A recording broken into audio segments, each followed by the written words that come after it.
Hi, Pam Geagan here from the Center for Spiritual Living Pleasant Valley in Camarillo, California. And once again, I'm bringing my Sunday's message to you from my home because of social distancing during the coronavirus.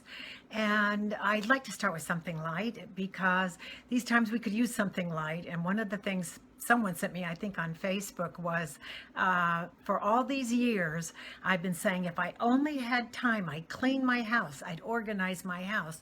Well, after being home for 15 days, I realized that time has nothing to do with that problem whatsoever. So I'd like to begin with an affirmative prayer, an opening treatment prayer. And so I always say pulling from the highest and high and from the deepest of deep and taking that energy right into our heart space. Just you can close your eyes and relax in your chair. And I begin by breathing in, connecting to Source. And I say God is, and as I stay in the I am, please personalize these words, but whatever comes, whatever you resonate with that helps you connect with Source, whether it's God, Buddha, Jesus, Krishna, the thing itself, Mohammed, whatever it is, I invite you just to hold that image in your head for a moment, knowing that it is not just in your head, it is that energetic presence throughout all of life. And so we breathe in and staying in the I am, knowing that everything that is said after the I am is powerful. We take 3 connecting breaths. So on the in-breath, God is, and on the out-breath, I am. And on the in-breath, God is, and on the out-breath, I am. One more silently. And so what I know for sure is that there is only that one loving power and presence that animates all life. And life is eternal. It is immortal. It is ongoing at all times. And so in this energetic process of where there is the appearance, or appears to be the appearance, of something like a coronavirus that is separating us, actually we are coming together in greater consciousness than ever before. And so in this oneness, I step up and I realize and I embrace anything that is shaking my world, any ebb and quake that is awakening me to a new way of being, I am open and receptive to. I'm open and receptive to recognizing how we are connected at that cellular level, just like Einstein said with the string theory, that we are all one, and what we do to one, we do to all. So in this consciousness, I listen deeply, I go within, and I listen to the great beyond within. And I listen to how I can show up in my highest and best in all of this. And I recognize that we are together in this, and together we will absolutely, like we've done everything else in all lifetimes, overcome and become that greater being as we reach out higher than before, wider than before, to embrace all of our good, our wealth, our health, our prosperity, our oneness. Knowing that God is, I am, it's the only way it can be. And I know that the divinity that animates me is absolutely creating in me, revealing in me that world that works for everyone, because I know that my life is unfolding perfectly no matter what. So I let this prayer go. I see the good manifesting in my life, my family's life, and in all lives worldwide.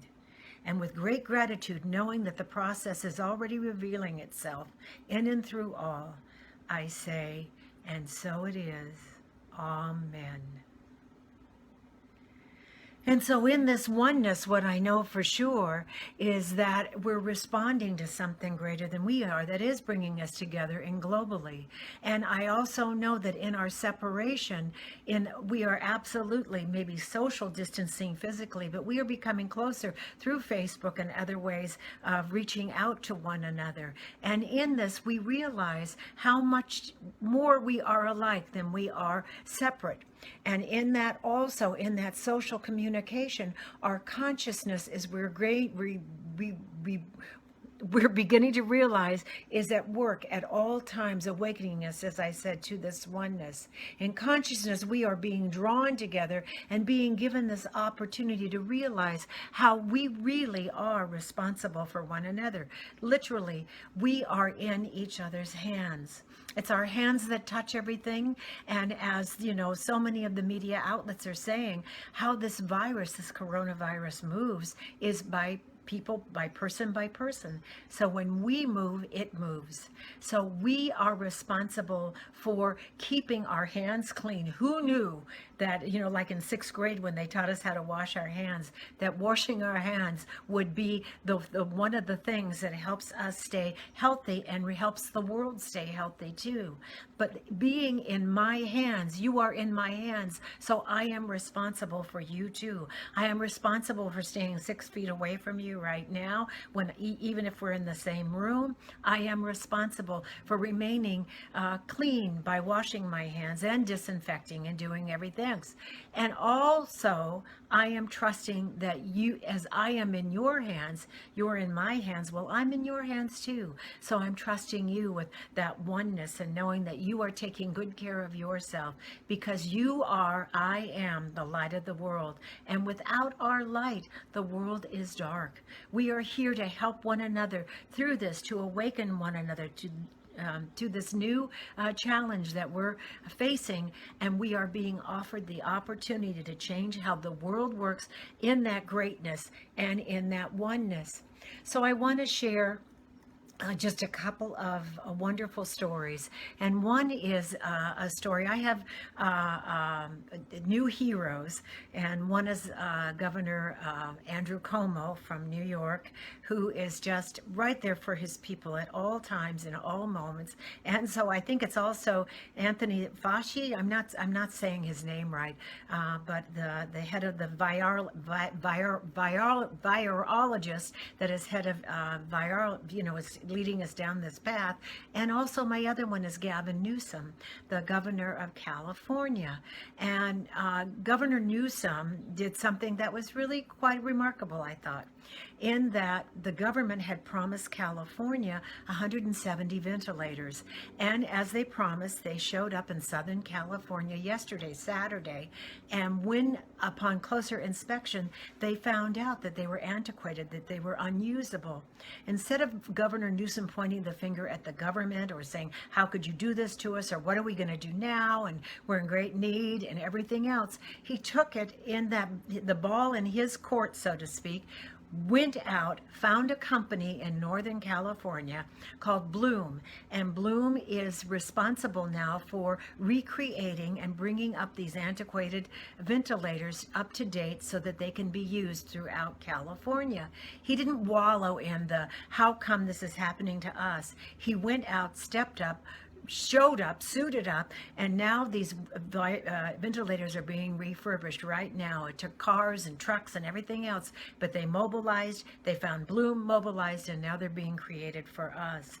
And also, I am just so amazed at all the people around me who are recognizing that I am in their hands and they are in my hands, reminding us of all the good. Also, there's someone else that I'm going to use as an example, and it's the late great, very recently late great, Kobe Bryant, who made his transition. And I've used him as a model before.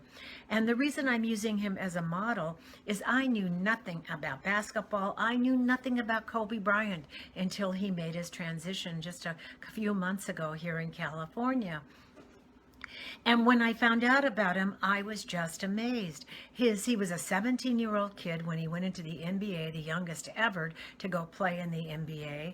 And when he went in, he wasn't the tallest. I mean, he was tall, but not the tallest. He was strong, not the strongest though by any reach of any of what we consider strong. He was agile, but not as agile as many of the others. So I wanted to know what made Kobe Bryant be. What was it in him that he helped win 5 rings, NBA rings, and also an Academy Award. He began the Mamba Association to help people from interested in sports from all over the world and all in all walks of life. And what made him also the great family man that he turned out to be, the great father, the dad of the father to 3 girls and a wonderful husband.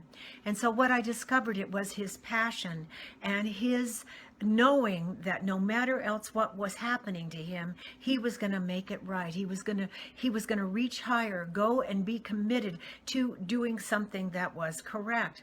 When he crushed his Achilles heel and he thought his game was over, so to speak, he didn't end just there. He committed himself to healing through also trusting a doctor here in Southern California, and he trusted himself to healing, and not only healing but to go on and win more games. In his last game, what he did, what was so interesting, was he greeted his most important teammates on the court first, and that was his family.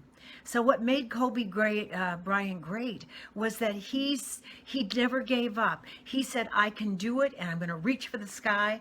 And not only that, he became a great model for so many others here who are striving to be those models. And we all have that opportunity right before us in this health crisis.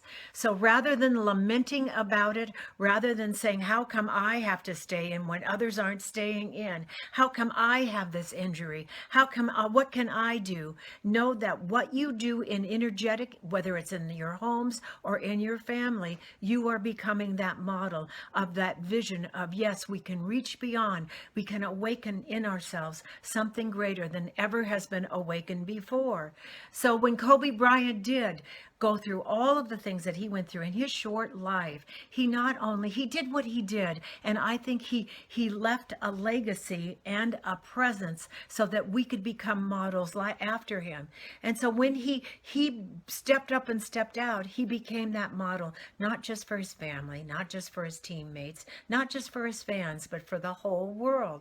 So when we are united and when we're in this together and we step up in our responsibility and imprint in our hearts, in our minds, and know that there is something greater right here happening in and through and as us, we don't give up. We reach for the sky. We don't let anything stop us right here and right now. And we realize that we are in each other's hands in this community and making something greater happen for us. I believe that, yes, I believe this virus will be like any other flu virus, and that eventually there will be a remedy, and there will also be vaccinations and everything else. It just takes us to awaken. And by the way, if we had awakened right away, one day we were sequestered, I don't think we would have had the time to deepen, to go into that deepest of deep of who we are, the great beyond within, and recognize our power, our presence, and what makes us great and what makes us want to be together, continue to be together, show up in our compassion, love, joy, wealth, and generosity. So I'm going to close with Ernest Holmes. And what Ernest Holmes said is, realizing that I am one with all people, I affirm that there is a silent power flowing through me, and that which blesses and heals and prospers makes me happy, and all that have come in my pathway. And realizing that the world is made up of people like myself, I bless this world, and I affirm that I shall come under the divine government of good, under the divine providence of love, and under the divine leadership of the supreme intelligence. For this is the kingdom and the power and the glory that I live in, and I will remain in it forever and ever and ever. Amen. And it is so. So I love each and every one of you. I miss you. I miss being in your presence, those who come to the center.